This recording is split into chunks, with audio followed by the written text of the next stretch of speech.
Watching Fugitive Red-Eye, and welcome to another episode of Takeshi Tuesdays. Today I'll be talking about Brother. Brother is a 2000 Takeshi Kitano movie, which runs for a total of 114 minutes, and is the only movie that Takeshi has filmed outside of Japan. It was filmed here in the US, and in my opinion, is his most underrated movie. A lot of people don't particularly care for this one, because some of the acting can be a bit cheesy. But for the most part, I think it's fantastic. It only has like a 47 on Rotten Tomatoes, which is just fucking stupid to me. I absolutely love this movie. Roger Ebert did give it a little bit more praise, but he says it's not one of his best films, which I disagree with. I personally think Brother is a fantastic film. I would say that definitely there are better Takeshi movies, but I would also say that there are worse Takeshi movies. Not that I dislike any Takeshi movies, because I've liked every one of his that I've seen so far, and the only two that I haven't seen yet at the time of this recording are Kids Return and Dolls.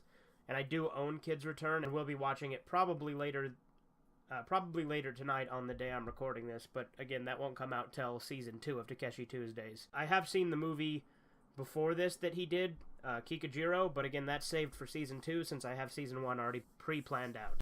But Brother is the story of a disgraced Yakuza who gets exiled to the US, and he comes here, and he starts to build up a gang of his own to compete against the local crime. It's kind of like Scarface in that respect, whereas it's someone coming to the US, rising to the top, and competing against other rival gangs in the area. The movie itself is loaded with Takeshi's style and comedy, and I think it's done really well here.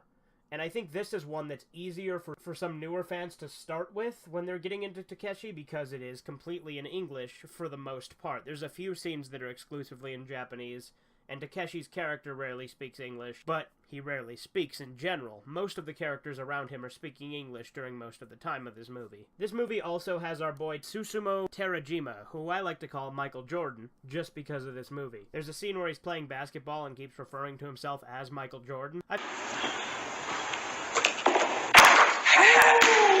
Dorothy, I'm a Michael Jordan. What? I'm a Michael Jordan.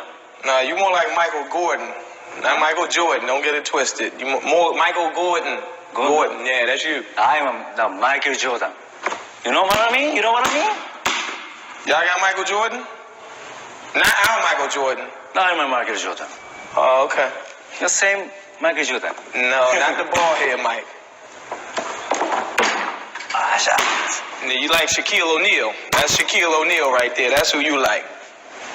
Shaq. You like Shaq. I'm a Michael Jordan. I've made a couple of references to it on some of my live streams, as well as a few other things, but this is the origin of that. The movie itself, as with most Takeshi movies, ends in a bloodbath. And of course, it has elements of tragedy in it. But again, as with all of his movies, I find it incredibly beautiful. Yes, some of the acting can be cheesy, and, you know, I think it's a bit more difficult for a Japanese man who does not speak a word of English to direct a bunch of actors who don't speak a word of Japanese. So I think in that respect, it turned out a lot better than it could have. For example, Takashi Miike's Imprint, which was made as an episode of the TV series Masters of Horror, has much, much worse acting than this, and it was in the same boat, more or less, because there were some English-speaking actors in it that were made to speak English because it was for an American TV show. I mean, to be fair with that one, it was Japanese actors who don't typically speak English, speaking English, just that they read off a script. So that's kind of maybe a point that made it different than this one, but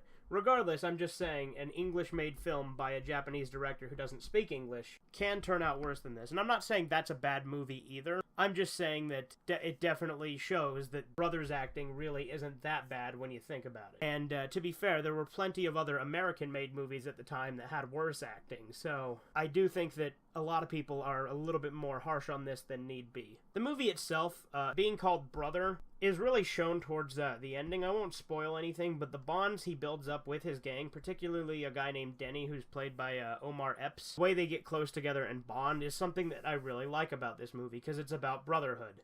Obviously, with the Yakuza, you know, brotherhood and, you know, sort of that alliance is very important in Yakuza culture, and that's a big part of this movie. And again, this movie has elements of comedy, tragedy, action, and drama all rolled into one, and I think it's fantastic. I highly recommend Brother if you haven't seen it. And as with a lot of his movies, again, it was made with a soundtrack by Joe Hisaishi. So, it again has a beautiful soundtrack. I highly recommend checking out Brother if you haven't seen it. Anyway, this has been Fugitive Red-Eye, and you have a great rest.